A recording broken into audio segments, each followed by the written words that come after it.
I'm going to go on record. John Kirby is joining me now from the White House, National Security Council Coordinator for Strategic Communications. I think we don't give the drawings back. That's number one. I don't think he's going to get them back.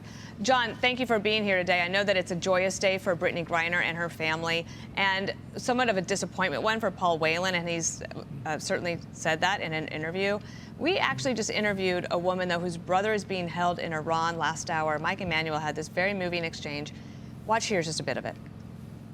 One of the worst things for a hostage, the worst fears, is being forgotten. She was asked the same question on July 15th, and she then also said, I'll have to get back to you. I don't know anything about that case. I hope he doesn't find out that the White House didn't know his name, because that would crush him.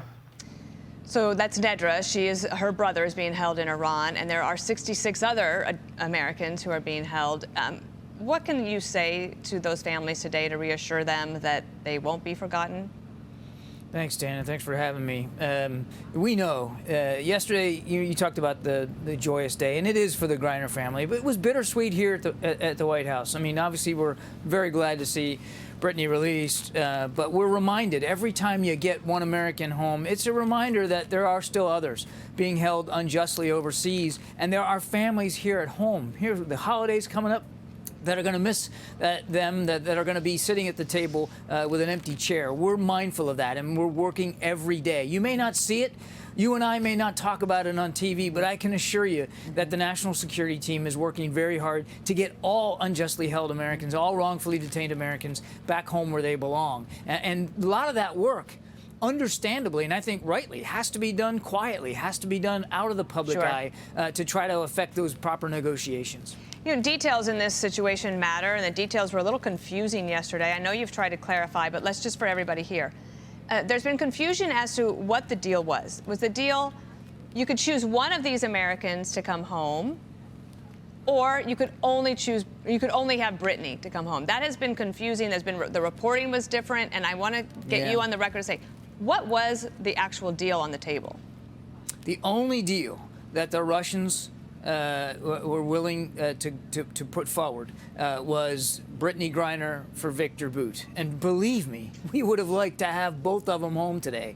And we tried all kinds of different permutations and options and different sort of initiatives, proposals to get that done. But it just wasn't possible. The Russians, I just want to be clear on this, Dana, they never said to us, hey, we want Bout back. You get to choose Americans, whether it's Brittany or Paul. They are treating Paul differently. Paul was never in that mix in their mind with respect to Mr. Bout. It was just for Brittany. So the president had a tough decision to make. Obviously, we did everything we could to get both of them, but he had an opportunity to at least get one, and so he made that tough decision and we got Brittany back home. Why is it that, what is it that he has with Whelan? What is it that Putin wants? Terrific question. It has to do with the charges with which he was that he's been imprisoned under, this espionage charges. Now, look, he's not a spy. It was a sham trial, sham charges. The espionage charge has absolutely no foundation in truth.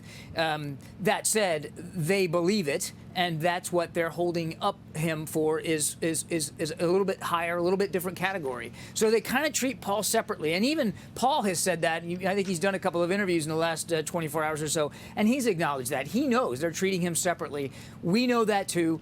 We did everything we could, but I can tell you we're going to keep working at this. We understand, why they're treating him the way they are.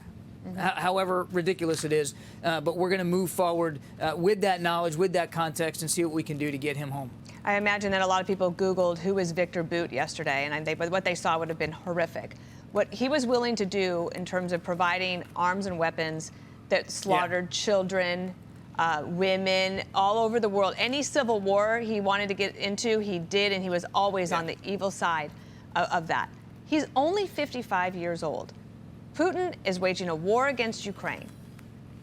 Is there anything we can do to make sure that he doesn't have the opportunity to try to do this again? Will there be sanctions against somebody like a Victor Bout? We're going to have to see what he decides to do with his freedom. And if he decides to get back into that trade, if he decides he's going to threaten American national security or the lives of our people, then we're going to do what we have to do to hold him to account and to defend ourselves. That's not going to change going forward. We're going to be very vigilant. We were vigilant about our national security while he was in jail. We're going to be just as vigilant about our national security now that he's out. Look, nobody's doing backflips over here, Dana, that he's a free man again. He would have been free in 2029. It was not like he was serving a life sentence. And that's why we're going to stay vigilant on this. We did a national security assessment. We believe that we're confident enough in our ability to protect ourselves that this was a decision worth making. We've seen in recent years that these regimes will try to take an American and hold them hostage. For example, Otto Warmbier of North Korea, and we know of how tragically that ended. If you're a regime like this, and you know that you could have leverage over the United States, just for people who might be out on the road, want to travel, you want to get out, post-COVID, how important is it that people in America pay attention to the travel advisories from the State Department to make sure that they do not end up in this situation? Critically important, Dana, and I'm so glad you brought that up. As you know, we just recently, the State Department started to add a designator onto countries clarifying the detention risk. It's the D factor. And so when you go, if you're going to travel for business, pleasure, for the holidays, please go to the State Department's website, look at the country you want to go to or countries, and look and see what the detention risk is there. We're going to be as open and honest as we can be about our assessment of that risk. You need to go fully informed. But know this, if you go and you do everything right, and for some reason you're wrongfully detained, you need to know that this administration, this government's going to do what we have to do to help secure your release and your safety. I would add that if you go, and even if you think that country's laws are ridiculous, you have to follow them to not put yourself in a dangerous situation. John Kirby. Absolutely. You got to be a smart traveler. Thank you for being with us today. Thank you. Yes, ma'am. Thank you. I'm Steve Doocy. I'm Brian Kilmeade. And I'm Ainsley Earhart. And click here to subscribe to the Fox News YouTube page to catch our hottest interviews and most compelling analysis.